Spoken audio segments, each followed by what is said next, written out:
So hello all, good morning.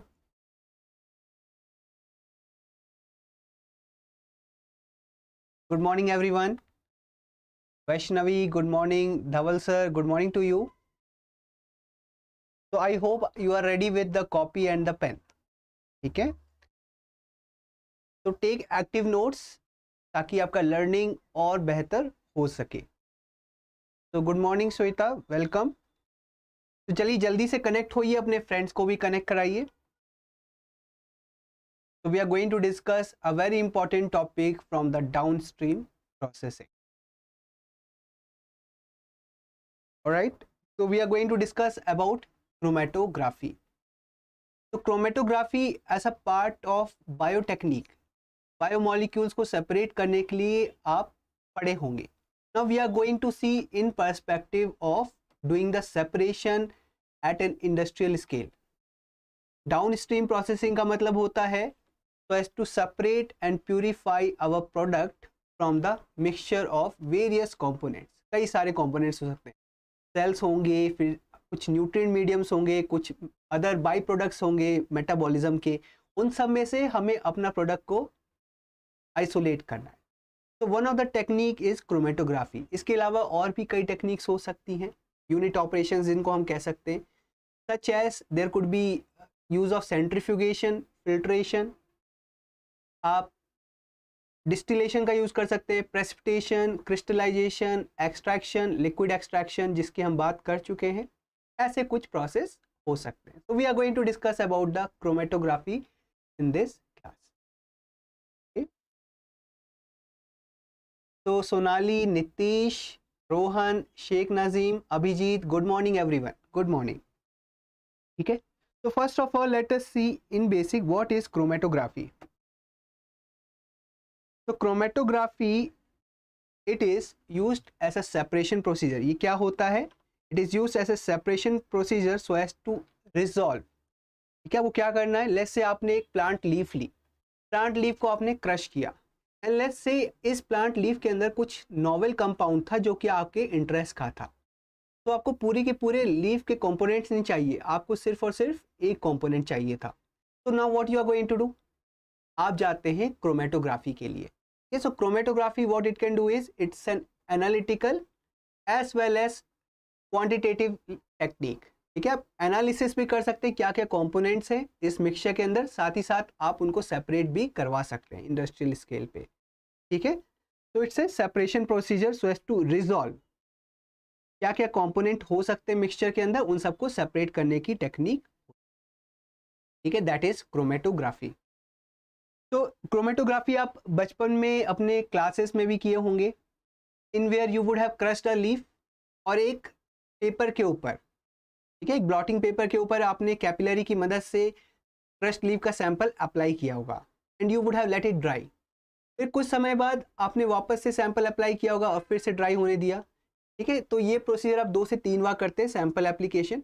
Now what you do is you suspend this paper in a glass jar, जिसके अंदर कुछ level तक solvent बड़ा होता है. ठीक है, अब ये सॉल्वेंट क्या करेगा, ये पेपर के ऊपर क्लाइंब करेगा. We make sure that our sample application point is above the solvent layer. ठीक है, सॉल्वेंट से कुछ ऊंचाई पे रहता है. Now what will happen, capillary action की वजह से आपका सॉल्वेंट क्लाइंब करना शुरू करेगा पेपर के ऊपर, and it will dissolve the mixture with it, और आपका जो मिक्सचर है वो भी मूव करना शुरू करेगा पेपर के ऊपर. एंड दस because of the differential movement of various components वो सब सेपरेट हो जाते हैं. ठीक है, सारे कंपोनेंट्स डिफरेंटली सेपरेट हो जाते हैं, जो कि आपको डिफरेंट कलर्स के रूप में दिखते होंगे. क्लोरोफिल ए का कुछ अलग कलर हो सकता है, क्लोरोफिल बी का अलग होगा, ज़ैंथोफिल, और इसी तरीके के जो भी कंपोनेंट्स होंगे वो अलग अलग दिखेंगे आपको. ठीक है, so what is the basis of chromatography, it is differential migration. हमने अभी जो एग्जांपल देखा उसमें आपका जो पेपर था, it is acting as a platform. ठीक है, उस प्लेटफॉर्म के अगेंस्ट कोई चीज मूव कर रही है, तो your paper is acting as a stationary phase. ठीक है, तो क्रोमेटोग्राफी के अंदर 2 कंपोनेंट्स होते हैं basically. One is the stationary phase ठीक है, जो कि एक सॉलिड सपोर्ट हो सकता है। Even it could B liquid in case of gas chromatography. और दूसरा होता है मोबाइल फेस। मोबाइल फेस जो क्या करता होगा, it moves across the stationary phase, और साथ साथ जो भी सैंपल है उसको भी मूव करवाता है। इट डिजॉल्व्स द सैंपल और उसको मूव करवाता है स्टेशनरी फेस के अक्रॉस। ठीक है, नाउ दिस मोबाइल फेस जो कि हम बात करने वाले डाउन स्ट्रीम प्रोसेसिंग में, तो वहाँ पे हम लिक्विड जनरली लेते हैं। ठीक है, so that is why we are going to talk about liquid chromatography. Liquid chromatography में क्या होगा, आपका जो स्टेशनरी फेज होगा वो सॉलिड होगा, और जो मोबाइल फेज होगा वो लिक्विड होने वाला है। ठीक है, ऐसा कुछ होने वाला है। ऑलराइट, तो वेलकम मौली, फरहीन, कविता, अनिंदिता, वेलकम एवरीवन। ओके, तो नाउ डिफरेंशियल माइग्रेशन, मतलब जितने भी सॉल्यूट्स होंगे मिक्सचर के अंदर वो डिफरेंट डिफरेंट रेट से माइग्रेट कर रहे होंगे, दे आर, यू कैन से दे आर डिफरेंशियली रिटार्डेड। ठीक है, अब मोबाइल फेज क्या कर रहा है, वो अपने साथ सॉल्यूट को या फिर जो भी आपने सैंपल अप्लाई किया है उसको मूव करवाने की कोशिश कर रहा है। ठीक है, it is trying to dissolve the components and thus move it across the stationary phase. पर हर कंपोनेंट की, जो भी आपके पास मिक्सचर था, जो भी सैंपल है उसके अंदर जो डिफरेंट कंपोनेंट्स हैं, हर एक की डिफरेंट अफिनिटी है विद द स्टेशनरी फेज, तो हर एक सेम रेट से मूव तो नहीं करेगा। तो because of this differential migration, why this differential migration is happening, क्योंकि हर सॉल्यूट जो भी मिक्सचर के अंदर है, लेट्स से आपके पास कोई मिक्सचर है, ठीक है, मिक्सचर के अंदर हो सकते हैं लेट्स से डिफरेंट कंपोनेंट्स, लेट्स से हम इसे कह रहे हैं सॉल्यूट 1 है यहाँ पे, फिर आपके पास सॉल्यूट 2 है, सॉल्यूट 3 है, इस तरीके से वेरियस वैल्यूज सॉल्यूट्स हैं। ठीक है, तो ये डिफरेंट रेट से मूव करेंगे, तो दे आर शोइंग रिटार्डेशन, और वो भी कैसा, डिफरेंशियल, हर एक की अपनी अफिनिटी है विद द स्टेशनरी कॉलम और वो डिफरेंशियली मूव करेंगे। ठीक है, ओके, तो यहाँ पे हम एग्जाम्पल के रूप में इसको समझ सकते हैं। तो Nazim is asking what is the difference between paper and chromatography paper, why we use not use simple paper. बेटा सिंपल पेपर आप यूज करोगे तो उसमें इतना बढ़िया कैपिलरी एक्शन नहीं होता है। ठीक है, सो ब्लॉटिंग पेपर या फिर जो आपका क्रोमेटोग्राफिक पेपर जिसकी आप बात कर रहे हैं, it have very good absorbing capacity. ठीक है, कैपिलरी एक्शन बेहतर हो पाता है, इसलिए रिजोल्यूशन भी अच्छा होगा। You want your result in a shortest amount of time. Normal paper आप लेंगे तो यू आर नॉट श्योर कि वो आपका सारा का सारा मिक्सचर को एब्जॉर्ब करेगा। ठीक है, throughout the paper your whole of mixture will be absorb, वो आप नहीं कह सकते, इसलिए हम यूज करते हैं एक chromatographic paper. And also it depends कि आपका जो पेपर है is it of the analytical quality और नॉट, रिसर्च ग्रेड का होना चाहिए। ठीक है, आप ऐसे कुछ भी किसी पे भी नहीं कर सकते। If you want you can do the separation. ठीक है, आप कर सकते हैं, आप एक इफ़ यू वांट, आप क्या कहते हैं, अपने दीवार के ऊपर एक इंक का ब्लॉट, आप you can put a blot of ink on a wall. अब आप वहाँ पे कोई पार्टिकुलर सॉल्वेंट डालिए, ठीक है, ऑर्गेनिक सॉल्वेंट आप डालिए, देखिएगा वो स्प्रेड आउट होगा, वो इंक स्प्रेड आउट होगी और डिफरेंट डिफरेंट कंपोनेंट सेपरेट होंगे। तो क्रोमेटोग्राफिक इफेक्ट आपको कहीं पे भी देखने को मिल सकता है, पर हम रिसर्च पर्पज से डाउन स्ट्रीम प्रोसेसिंग की बात कर रहे हैं, जहाँ पे हमें अपना प्रोडक्ट चाहिए। ठीक है, I hope I have clear your doubt. ठीक है, तो गुड मॉर्निंग आयशा। ओके, तो चलिए हम देख लेते हैं यहाँ पे क्या हो रहा है। लेट्स से यहाँ पे आपके पास इस मिक्सचर के अंदर कुछ 3 कंपोनेंट था, एक ट्रायंगुलर था, एक स्क्वायर टाइप है और एक सर्कुलर है। ठीक है, ये डिफरेंट डिफरेंट आपके पास कंपोनेंट्स है। Now what you will do, आपने इसको किसी पेपर के ऊपर या फिर किसी क्रोमेटोग्राफिक कॉलम के ऊपर अप्लाई किया। ठीक है, आपने इस पर अप्लाई किया। नाउ व्हाट विल हैपन, जो डिफरेंट डिफरेंट कंपोनेंट्स हैं वो डिफरेंट डिफरेंट रेट से माइग्रेट करेंगे। ठीक है, so what you are doing is you have applied a mobile phase, यहाँ पे आपने कुछ लिक्विड भेजा होगा, liquid phase which is able to move over the stationary phase. ये तो मूव नहीं कर सकता है, तो इसके ऊपर हमने क्या किया, सॉल्यूट को मूव कराना है, वेरियस ये जो मिक्सचर है इसको मूव कराना है, तो हमने अपने सैंपल को डिसॉल्व कराया एक you can say sufficient you can say किसी पार्टिकुलर बफर सिस्टम में, and then it is moving. Now because different components have different affinity for the stationary phase, so they are showing differential migration. यहाँ पे क्या हो रहा है आप देख सकते हैं, ये इतना तेजी से मूव नहीं कर रहे हैं जो आपके ट्रायंगल्स हैं as compare to the circles, as compare to those of squares, ये हॉलो स्क्वायर्स. तो अब क्या हो रहा है, समय के साथ साथ जैसे जैसे ये आगे मूव कर रहे हैं वैसे वैसे because of the various velocities ये सेपरेट हो गए, डिफरेंट डिफरेंट कंपोनेंट्स में अब सेपरेट हो चुके हैं. Now after some time what will happen, पहले ये मूव आउट करेगा, उसके बाद ये मूव आउट करेगा और ये मूव आउट करेगा. ठीक है, तो हमने यहाँ पे कुछ डिवाइस लगा रखी थी, कुछ डिटेक्टर लगा रखा था कि जब भी हमारा सॉल्यूट आए तब based on the what is the absorbance वो पीक, करस्पॉन्डिंग पीक जनरेट करे. ठीक है, so what we are getting is a result of chromatography is a chromatogram. हमें क्या मिलता है, क्रोमेटोग्राम ऐसा रिजल्ट मिलेगा. ठीक है, तो we are getting a chromatogram. तो the area under the peak, ये जो एरिया है ये क्या बताता है, it is telling you about the concentration of various components. तो हमें रिजल्ट क्या मिला है, we are getting a chromatogram out of doing chromatography. Alright, तो अब ये प्लॉट हो सकता था विथ रिस्पेक्ट टू टाइम, या फिर आप यहाँ पे अदरवाइज वॉल्यूम भी ले सकते थे कि आपने कितना बफर डाला और कब आपको कितने ml पे, से ये हो सकता है आपका 2 ml हो सकता है यहाँ पे. ठीक है, 2 ml पे आपको यहाँ पे पीक दिखी, फिर आपने कुछ और बफर भेजा एंड लेस से यहाँ पे 10 ml जब आपने भेजा है 10 ml बफर पे आपको कुछ करस्पॉन्डिंग पीक दिख रही है. ठीक है, दूसरा सॉल्यूट आता हुआ दिख रहा है. इसी तरीके से ये हो सकता है यहाँ पे 15 ml हो. तो you can plot a chromatogram against time या फिर वॉल्यूम. अगर टाइम के अगेंस्ट आप प्लॉट कर रहे हैं तो हम मेजर करते हैं कि हर सॉल्यूट का क्या है रिटेंशन टाइम. ठीक है, सो लेट्स से इसको हमने कहा सॉल्यूट ए है, ये है सॉल्यूट बी और ये है solute C.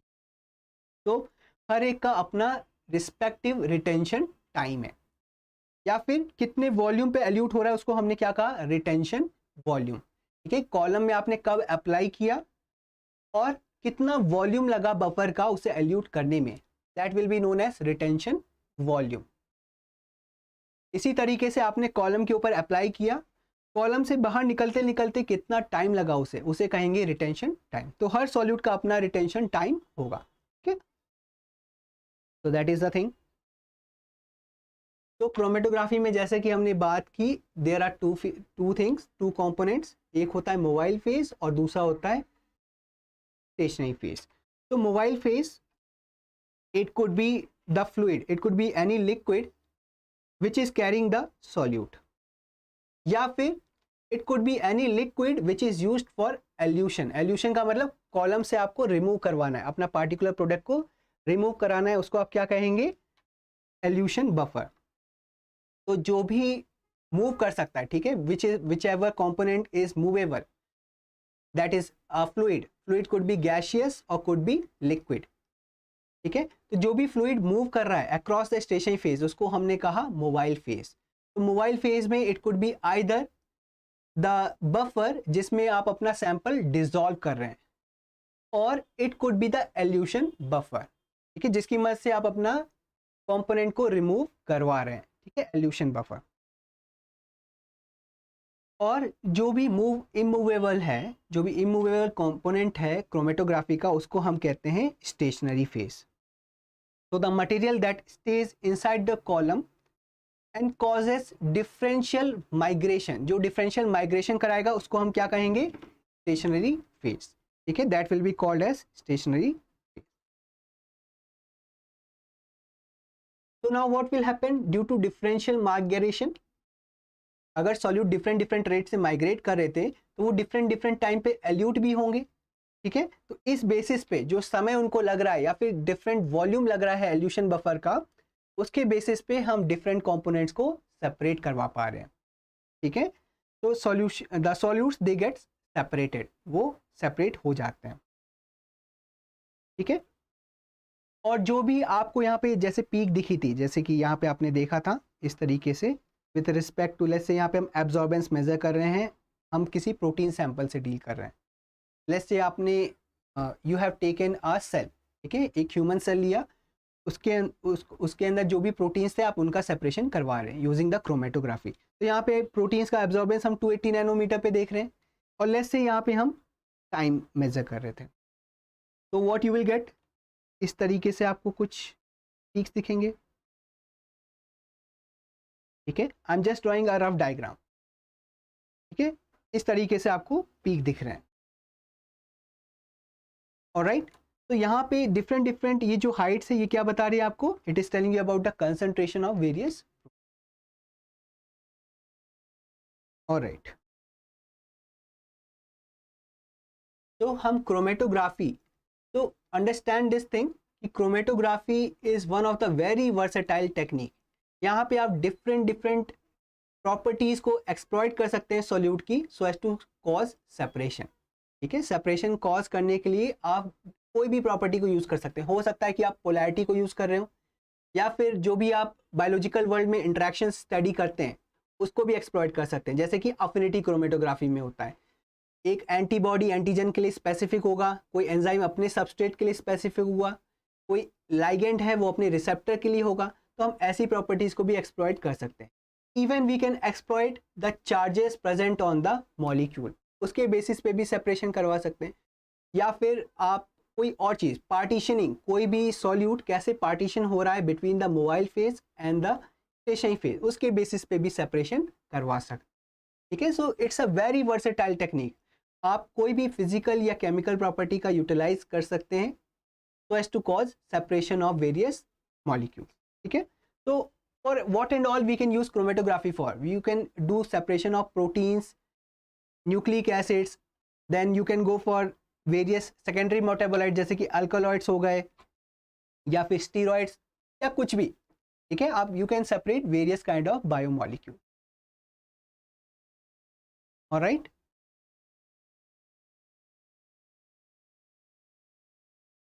yes dear comrade, yes you are right.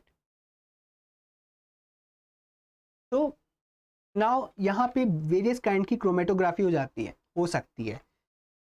Now this is not the comprehensive list, ये पूरी कंप्लीट लिस्ट नहीं है। ठीक है, सो कुछ कॉमनली यूज्ड क्रोमेटोग्राफिक टेक्निक्स हैं जैसे कि adsorption chromatography, partition chromatography, ion exchange chromatography, gel exclusion chromatography, affinity chromatography.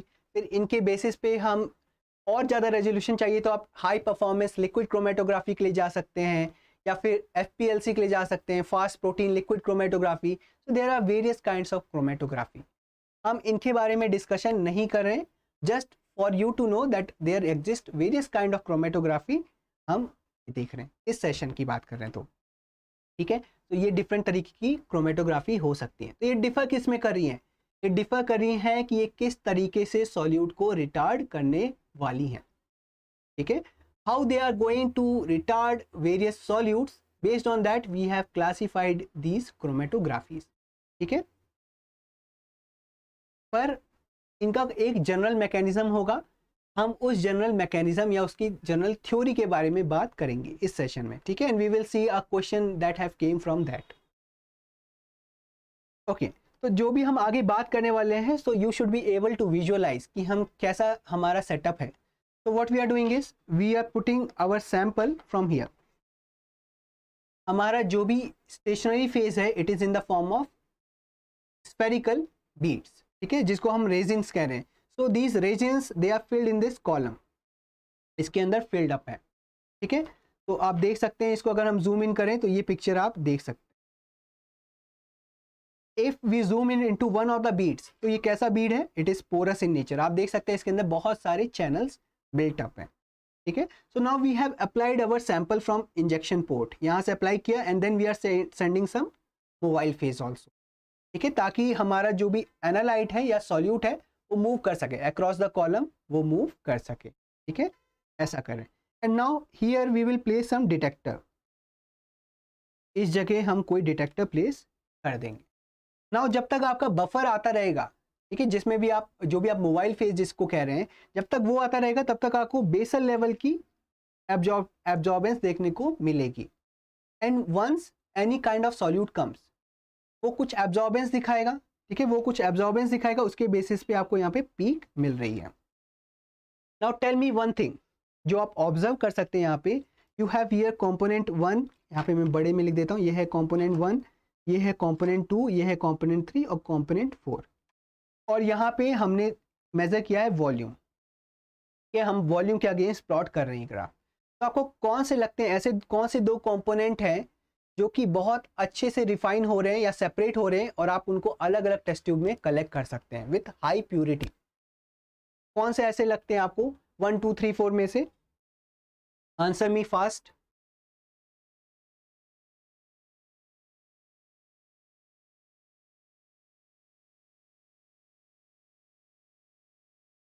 Question है, इनमें से कौन से कंपोनेंट सबसे बेहतर ढंग से सेपरेट हुए हैं?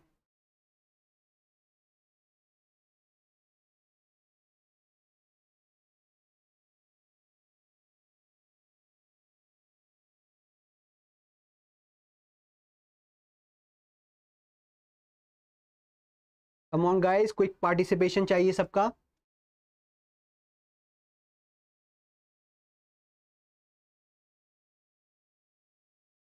Yes Seema, very good. ठीक है, यहाँ पे क्या हो रहा है? Yes Anindita, dear comrade, very good very good. तो अगर मान लीजिए मुझे दो सेपरेट टेस्ट ट्यूब में अगर कलेक्ट करना होता सैंपल्स विथ हाई प्योरिटी, तो मैं 3 और 4 की तो गारंटी नहीं कह ले सकता कि यहाँ पे हो सकता है कि यहाँ पे थोड़ा सा कंपोनेंट 3 का भी हो। पर अगर आप 1 और 2 को देखें, they have a high degree of separation. यहाँ पे दोनों का जो भी एल्यूशन वॉल्यूम है, जैसे अगर मैंने इसको E1 कहा, ठीक है, इसको का जो भी वॉल्यूम है तो मैंने कहा एल्यूशन वॉल्यूम 1 और इसको मैंने कहा एल्यूशन वॉल्यूम 2। ठीक है, तो आप देख सकते हैं इन दोनों एल्यूशन वॉल्यूम्स में बहुत ज़्यादा डिफरेंस है। Even the peaks are sharp, very sharp peaks. आप देख सकते हैं ये यहाँ तक ही है और एक ये यहाँ तक ही है। इसका मतलब यहाँ पे हाई प्योरिटी से मैं 1 और 2 कंपोनेंट को सेपरेट कर सकता हूँ। ठीक है, वेरी गुड वेरी गुड। तो आपने मेरा आधा काम आसान कर दिया, आपको ये बात समझ में आ गई है। ठीक है, तो अब आप आगे बढ़ सकते हैं। ठीक है, yes you are all right. Shati, Farheen, Rohan, dear comrade, yes. चलिए, तो now let us see what is happening within the column. अब मान लेते हैं कि हमारे मिक्सचर के अंदर दो कंपोनेंट है, कंपोनेंट ए और कंपोनेंट बी। ठीक है, और ये यहाँ पे आपको column height on the Y axis you have a column height. और अब हम देखते हैं क्या हो रहा है। तो लेट्स से आपने यहाँ पे सैंपल अप्लाई किया, ठीक है, उसके बाद आपने थोड़ा सा बफर ऐड किया, व्हाट विल हैपन?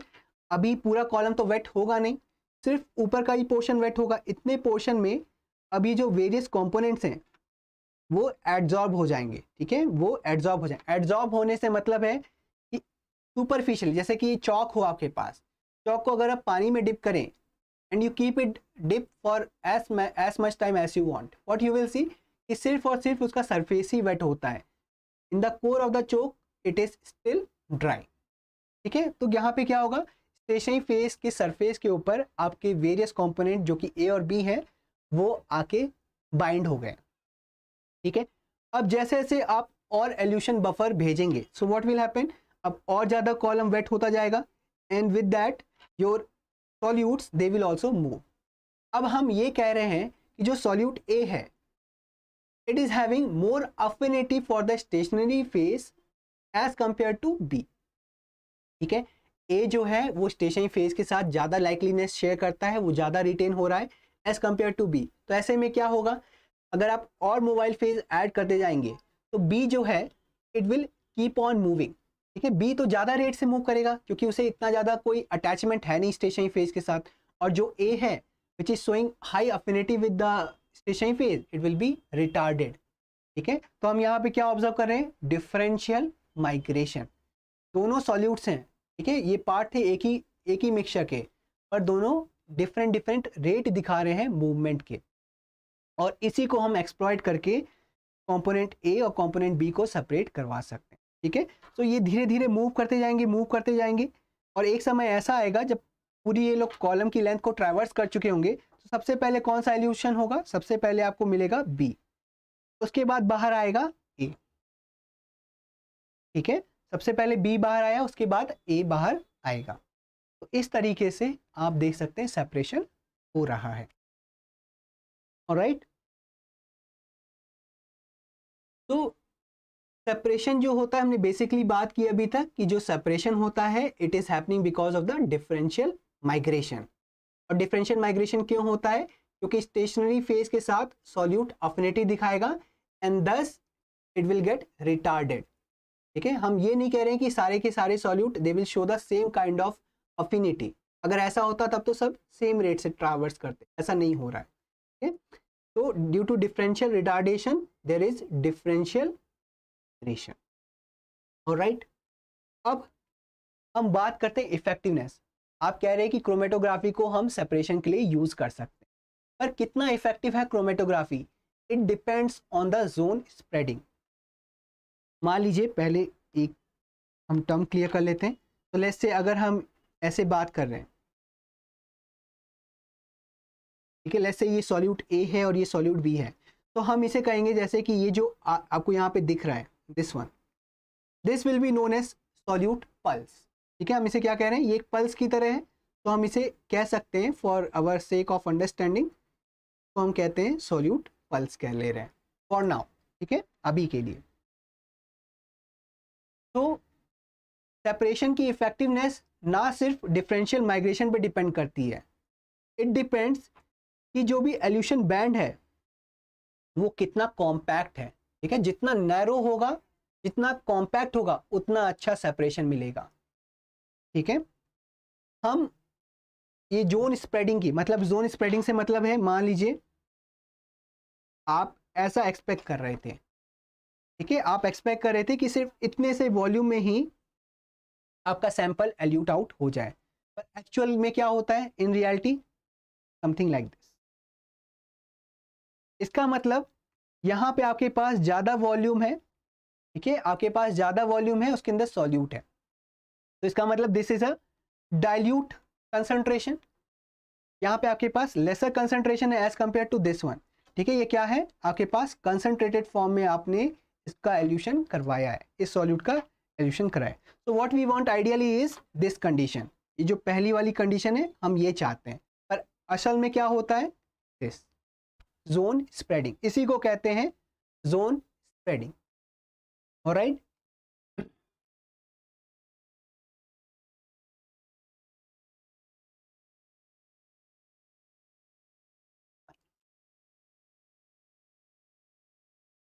तो प्रैक्टिस में क्या होता है? This elution band will spread out, ये स्प्रेड आउट होगा। ठीक है, जो कि हम नहीं चाहते हैं।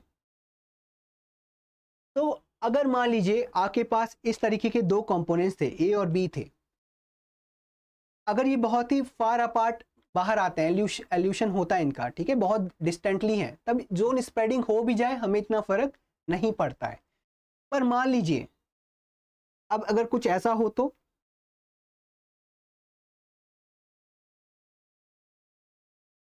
ये आपका सॉल्यूट ए है और यहीं पे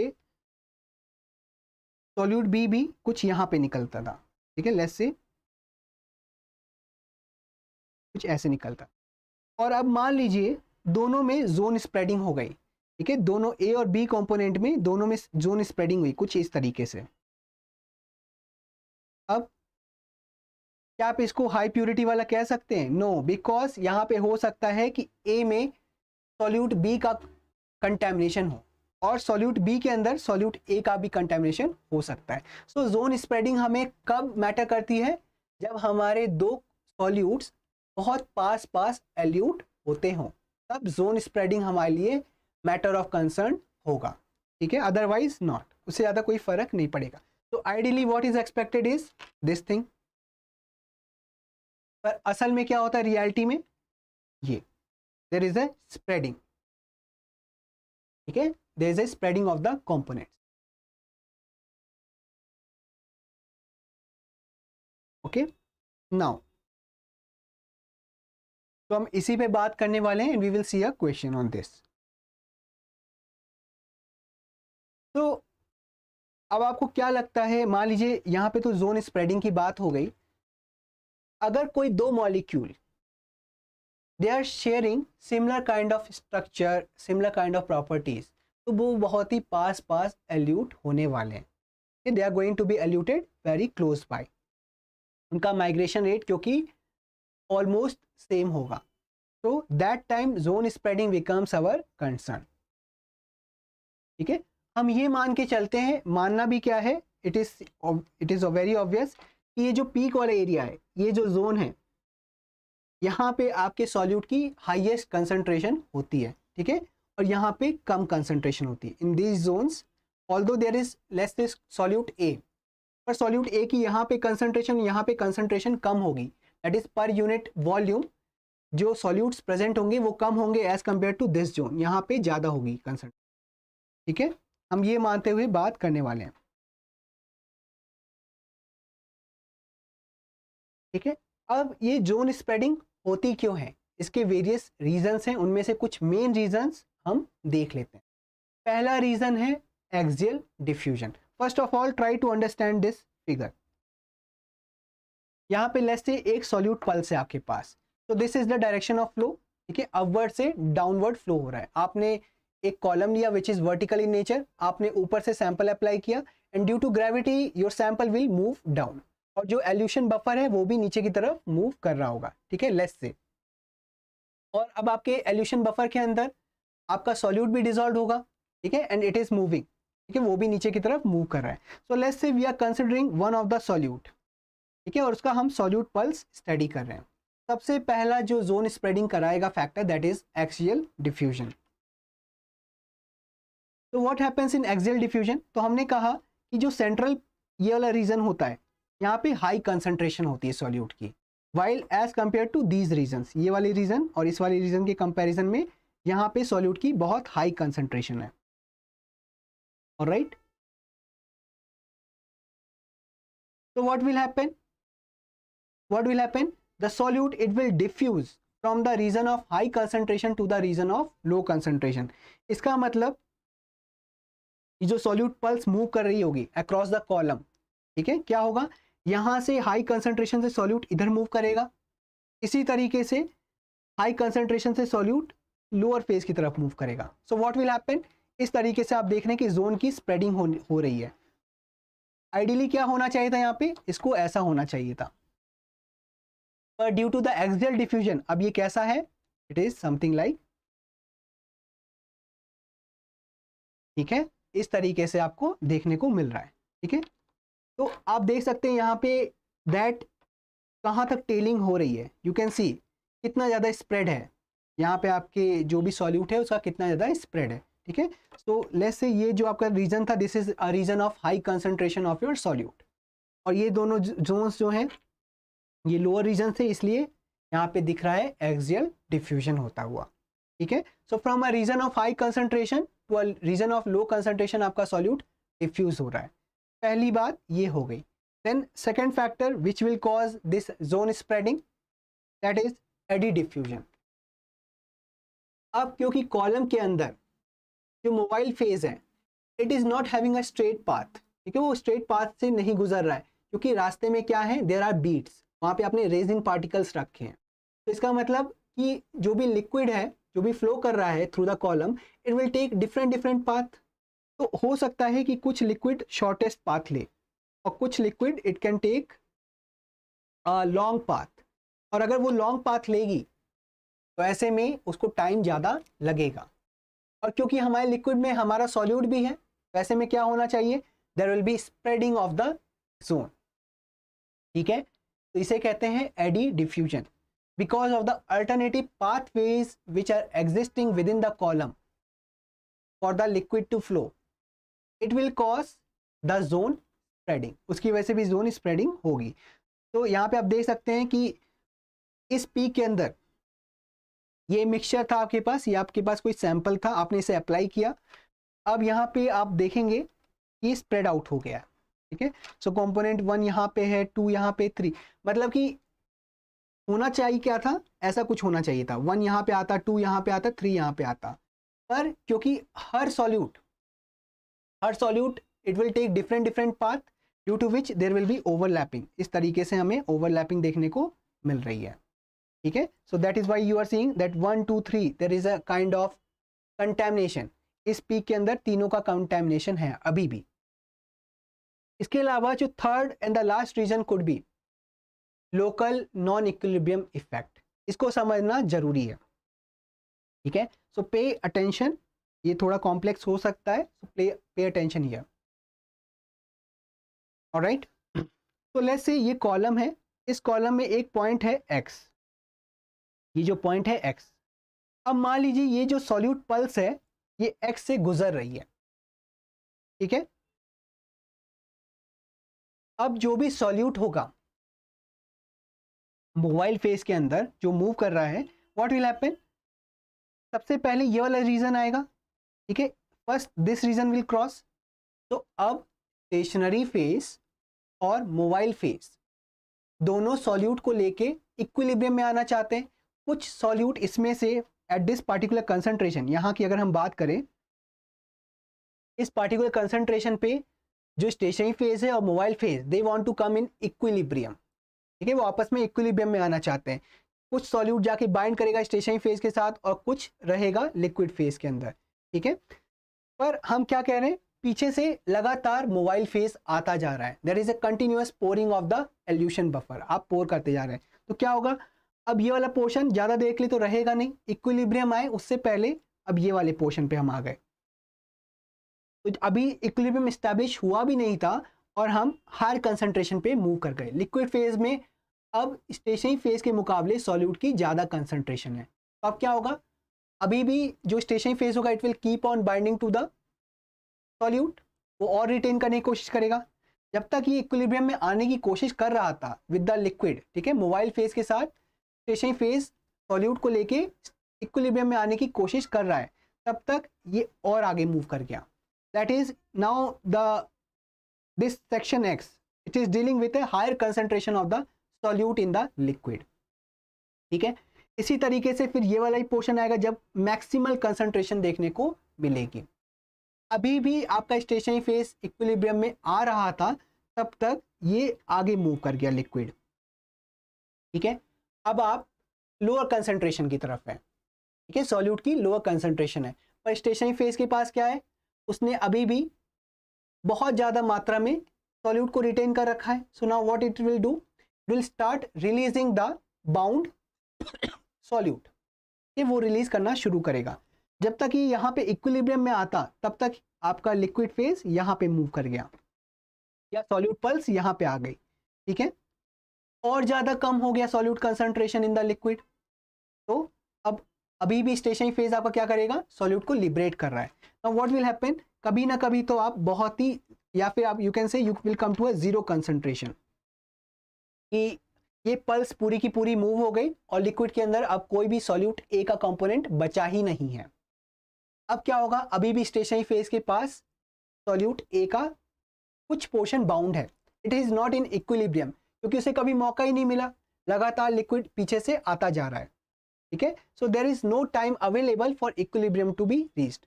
ऐसे में जब जीरो कंसंट्रेशन हो भी चुकी है लिक्विड के अंदर, फिर भी स्टेशनरी फेज सॉल्यूट को रिलीज करता रहेगा। ठीक है, रिलीज करता रहेगा, तो ऐसे में क्या होगा, फिर से ultimately there will be zone spreading. ठीक है, तो हमने तीन बातें क्या देखी, एक्सियल डिफ्यूजन की वजह से जोन स्प्रेडिंग हो सकती है, यहाँ पे हायर कंसंट्रेशन से सॉल्यूट लोअर कंसंट्रेशन की तरफ मूव कर सकता है। दूसरा हो सकता है एडी डिफ्यूजन। एडी डिफ्यूजन क्यों होगा, क्योंकि liquid it can acquire different paths to move through the column. Thirdly, it is because of the local non equilibrium effect. इन तीन वजह से आपका जो जोन स्प्रेडिंग है वो हो सकता है। ठीक है, तो इसी के रिगार्डिंग हम बात करते हैं रेजोल्यूशन की। जैसे कि आप टीवी में जाते हैं ना, जब आप बाई करने जाते हैं कोई भी इलेक्ट्रॉनिक डिस्प्ले डिवाइस, तब कहते हैं इसका रेजोल्यूशन कितना है, पिक्सल्स में बात करते हैं, मतलब कि दो ऑब्जेक्ट को आप कितने आसानी से डिफरेंशिएट कर सकते हैं। ठीक है, तो resolution it is a measure of zone overlap. ठीक है, it is a measure of zone overlap. तो जितनी ज्यादा रेजोल्यूशन की वैल्यू उतना अच्छा सेपरेशन है। ठीक है, तो it tells you about the column effectiveness. अगर किसी कॉलम की रेजोल्यूशन वैल्यू कम है इसका मतलब वो कॉलम सेपरेशन कराने में इतना इफेक्टिव नहीं है, ठीक है, वहां पे ओवरलैपिंग ज़्यादा होगी। और अगर किसी कॉलम में रेजोल्यूशन की वैल्यू हाई है, इसका मतलब वो आराम से या बहुत अच्छे से दो कंपोनेंट्स को सेपरेट करवा पाएगा, ठीक है। तो जो रेजोल्यूशन है इसको हम इस फॉर्मूले से बताते हैं। You can note this down, ठीक है, आप नोट डाउन करिए, फिर मैं आपको इसके सिग्निफिकेंस के बारे में बताता हूँ। Where R N is the resolution, VE2 is the elution volume of the component 2, VE1 is the elution volume of component 1, और W1 और W2 ये सब हम देख लेते हैं, पर आप अभी इक्वेशन को नोट डाउन करिए।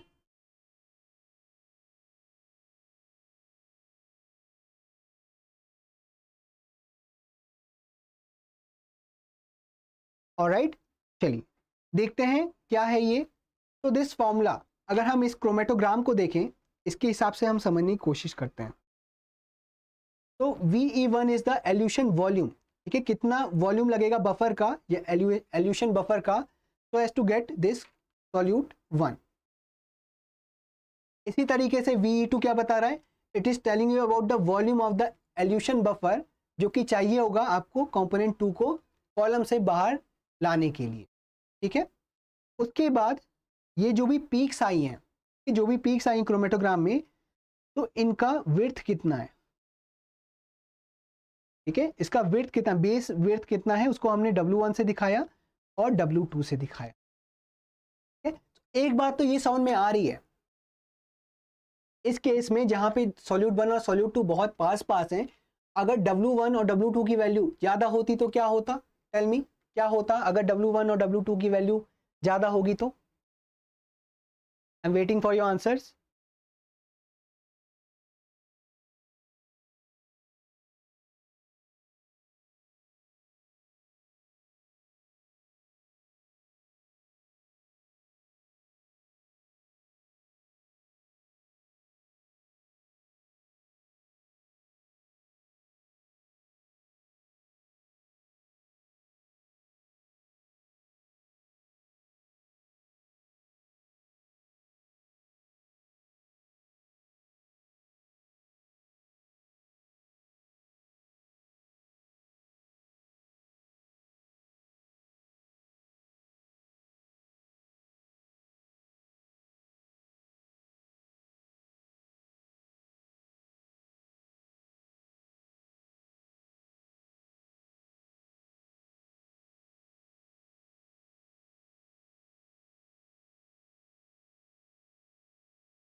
Yes, very good very good, yes ख्याति, यू आर राइट। यहाँ पे क्या होगा, अगर W1 और W2 की वैल्यू ज़्यादा होती तो उस समय जोन स्प्रेडिंग होती। और यहाँ पे अगर हम सिचुएशन देखें जहाँ पे कंपोनेंट 1 और 2 इतने पास पास हैं, will you like zone spreading to happen? अगर जोन स्प्रेडिंग होती है तो यहाँ पे आपको ओवरलैप देखने को मिलेगा, you will not get high purity of the various separated components, ठीक है। तो क्या देख रहे हैं, हमारी जो विड्थ है या बेस विड्थ है, it is given in the denominator section. इसका मतलब रेजोल्यूशन की जो वैल्यू होगी, यस रोहन, तो यहाँ पे जो भी रेजोल्यूशन की वैल्यू होगी वो घट जाएगी अगर W1 की वैल्यू और W2 की वैल्यू बढ़ गई, तो ऐसे में रेजोल्यूशन की वैल्यू घट जाएगी, ठीक है। और अगर ये घट गया, इसका मतलब कॉलम इतना ज़्यादा इफेक्टिव नहीं होगा। तो रेजोल्यूशन बढ़ता कब है, रेजोल्यूशन बढ़ेगा कब, जब आपके एल्यूशन वॉल्यूम में बहुत ज़्यादा डिफरेंस हो, मतलब कि VE2 is much much larger as compare to VE1। ऐसे में अगर इन दोनों के बीच में, मतलब कि ये ज़्यादा हो ये कम हो, ऐसे में क्या होगा, आपके रेजोल्यूशन की value it will increase, column की इफेक्टिवनेस उतनी ज़्यादा होगी, ठीक है। अंडरस्टूड दिस थिंग, ये बात समझ में आई। तो अब हम देख लेते हैं what is the meaning of VE2 VE1 W1 W2। RN क्या बताता है, it is telling you about the resolution. VE1 और VE2 क्या है, it is the elution volume, कितना एल्यूशन वॉल्यूम लगेगा कंपोनेंट 1 को और कंपोनेंट 2 को लेके। W1 और W2 बेस लाइन का विड्थ है, ठीक है। जो भी क्रोमेटोग्राम पीक्स आए हैं उसमें पीक्स के कितना विड्थ है वो W1 और W2 से बताया जा रहा है। तो now have a look at the question and try to answer this. तो ये आपके एग्जाम में आ चुका है, ठीक है। Try to answer this question.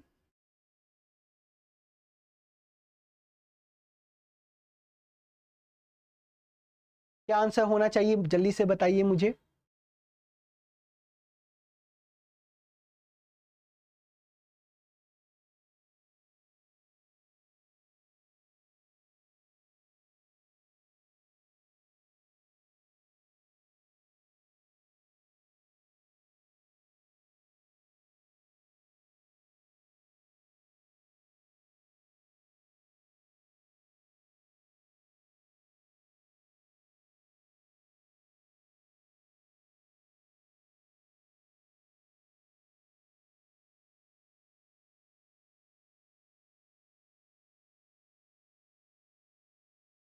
तो सबसे पहले आपको ग्राफ पढ़ना आना चाहिए। तो वाई एक्सिस पे आपको एब्जॉर्बेंस दिखा रहा है, तो यूवी रेंज में आपने एब्जॉर्बेंस लिया है।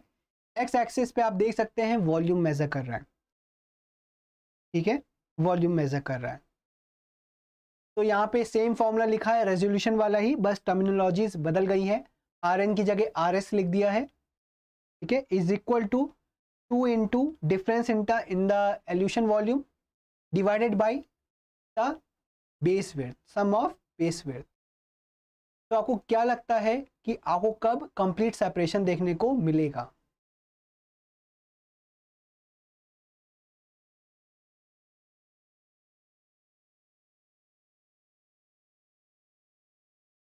देखिए गलत हो सही हो ट्राई करना हमारा काम है, ठीक है। जब तक आप ट्राई नहीं करेंगे you will not actively participate, तब तक आप नहीं सीख सकते। सो that is why I need an input from you, तभी आपके लॉजिकल माइंड काम करना शुरू करेंगे। नहीं तो मैं आंसर आपको ऐसे भी बता सकता हूँ, यू विल नॉट लर्न। तो पिंकी को सी लगता है, ओके, कि लेस देन 0.5 वैल्यू होनी चाहिए, ओके फाइन। आनंदिता को बी लगता है, okay then very good Pinky Anandita. बाकी लोग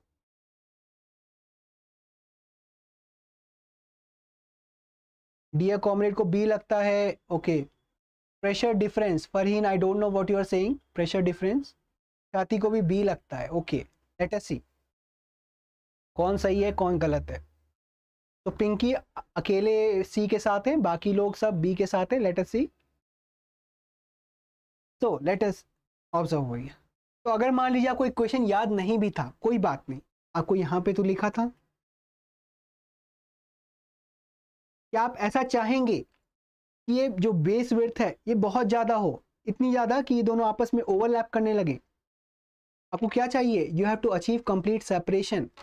आप किसी फार्मास्यूटिकल कंपनी में काम करते हैं और आपको कंप्लीट सेपरेशन चाहिए।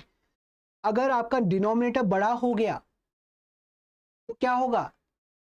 अगर न्यूमरेटर के कंपैरिजन में डिनोमिनेटर बड़ा होगा तो रेशियो क्या आता है? लेस देन 1 आता है। मतलब कि अगर जब तक 1/1 या फिर लेस से 4/4 होगा तब आंसर क्या होगा? रेशियो 1 होगा। अगर इट इज 4/5 तब क्या होगा? It will be 0.8, that is less than 1, ठीक है। आप नहीं चाहेंगे डब्ल्यू जो बेस विड्थ है वो ज़्यादा हो। What you will want is base width, जो बेस विड्थ है वो कम से कम हो, ठीक है। आप यही चाहेंगे, मतलब कि न्यूमरेटर बड़ा हो और डिनोमिनेटर छोटा हो, कुछ ऐसी कंडीशन होनी चाहिए, ठीक है। That is your ratio should be more than 1। हमने यही बात की थी, कॉलम इफेक्टिव कब होगा? जब जितनी ज़्यादा रेजोल्यूशन की वैल्यू होगी। तो आपको यहाँ पे कुछ भी कैलकुलेट करना ही नहीं था, जो सबसे बड़ी वैल्यू हो उसको सिलेक्ट कर लीजिए, ऑलराइट। जो सबसे बड़ी वैल्यू होगी उसको हमें सिलेक्ट कर लेना था। तो इस क्वेश्चन में कुछ भी नहीं था, पर डराने के लिए you would have surely not test this question, ठीक है। इस क्वेश्चन में बिल्कुल भी मैथमेटिक्स नहीं करनी थी। Even though you new the formula, वो भी नहीं लगाना था। यहाँ पे आपको गिवन था, बस आपको अपना लॉजिकल माइंड अप्लाई करना था, वैल्यूज रख के देखनी थी कि WV1 क्या है, WV2 क्या है, what is this VR2 VR1। In values को अगर आप इक्वेशन में प्लेस करते आपको लॉजिकली भी आंसर पता चल जाता, ठीक है। तो हम ये कह सकते हैं column resolution it is a dimensionless quantity, ठीक है, ये एक बस नंबर होता है, this number tells you about the effectiveness, ठीक है, जितनी ज़्यादा वैल्यू होगी रिटेंशन की या रेजोल्यूशन की उतना अच्छा सेपरेशन देखने को मिलेगा। फॉर एग्जाम्पल अगर Rn की वैल्यू 1.5 या उससे ज़्यादा आती है तो वहाँ पे क्या मिलेगा, the base line resolution is about 99.8% या फिर कंप्लीट सेपरेशन है दो कंपोनेंट्स के बीच में, ठीक है, ऑलमोस्ट कंप्लीट सेपरेशन देखने को मिलेगा। वहीं पे अगर आपकी Rn की वैल्यू 1 के अराउंड है, ये कम हो गई, इसका मतलब क्या होगा, दो पीक्स आपस में ओवरलैप कर रही होंगी and it could be about 2%, ठीक है, तो उस कंडीशन में क्या होगा, उस कंडीशन में आपको इतना सैंपल थ्रो करना पड़ेगा। यू कैन नॉट, यानी कि आप रिस्क नहीं ले सकते, हो सकता है यहाँ पे कंटेमिनेशन हो, ठीक है, यहाँ पे कंटेमिनेशन हो, आप इस जोन को नहीं ले सकते, फिर आपको सिर्फ और सिर्फ इतने जोन से और ये जोन आपको यूज करना पड़ेगा, ठीक है, तो there will be a wastage of your components, वो वेस्टेज है आपके प्रोडक्ट का, ऑलराइट, इसलिए हम चाहते हैं कि अच्छे से अच्छा रेजोल्यूशन मिले हमें कॉलम, ऑलराइट।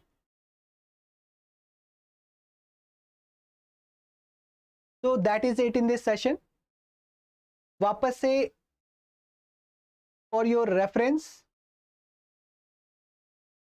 आईएफएस ने सारे क्वेश्चंस जो भी गेट प्रीवियस ईयर्स में आए हैं from the year 2000 to till now, they have sorted it, ठीक है, हमने आपके लिए शॉर्ट किया हुआ है, उसके एक्सप्लेनेशन के साथ सॉल्यूशन अवेलेबल है, so you can purchase this book so as to know what is the, you can get the feel of the question that comes in the gate exam, और जब आप अपने एग्जाम को जानेंगे तभी आप उसमें एक्सेल कर सकते हैं।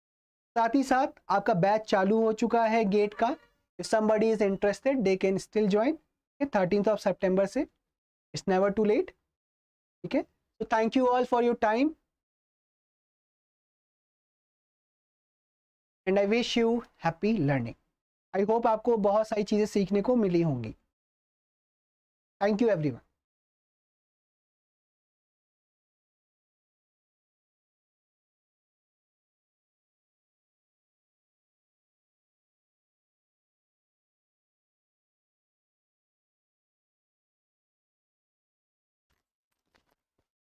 You're welcome Rohan, dear comrade, Pinky, Farheen, Nandita.